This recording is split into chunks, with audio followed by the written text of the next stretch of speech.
வணக்கம். ஈரான் அதிபர் கொல்லப்பட்டதுக்கு தமிழகத்தில் திமுக கூட்டணி கட்சிக்காரங்க ஆர்ப்பாட்டம் போராட்டம் நடத்திட்டுருக்காங்க. அவங்க செய்தியாளர் சந்திப்பில் ஒரு சிலர் என்ன சொல்கிறாங்கன்னா, இந்த இஸ்ரேல் ஈரானை போரை இந்திய பிரதமர் மோடி அவர்கள் தலையிட்டு இந்த போரை நிறுத்துறதுக்கு முயற்சி பண்ணணும் அப்படி மாதிரி ஒரு வாதத்தை வைக்கிறாங்க. இதுக்கிடையில் நான் ஒரு காணொளி பார்த்தேன்.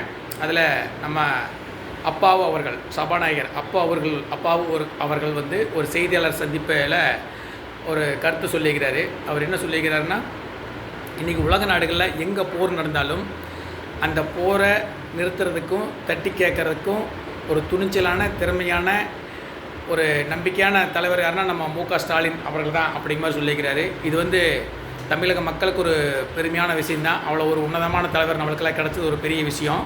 உலக நாட்டில் நடக்கிற பிரச்சனைகளும், உலக நாட்டில் இருக்கிற போரை நிறுத்தக்கூடிய வல்லமை நம்ம தமிழக முதல்வருக்கு இருக்குதுன்னு அது பெருமைப்படக்கூடிய விஷயந்தான். அதனால் இந்த ஆர்ப்பாட்டம் நடத்துகிறவங்ககிட்டையும் போராட்டம் நடத்துகிறவங்ககிட்டையும் நான் என்ன சொல்கிறேன்னா, நீங்கள் வீதியில் இறங்கி பொதுமக்களுக்கு போக்குவரத்துக்கு இடையூறு பண்ணி இந்த ஆர்ப்பாட்டம் போராட்டம் நடத்துகிறத விட்டுட்டு, மோடிக்கிட்ட கோரிக்கையை வைக்கிறத விட்டுட்டு, நீங்கள் உங்கள் கூட்டணி கட்சி தலைவர்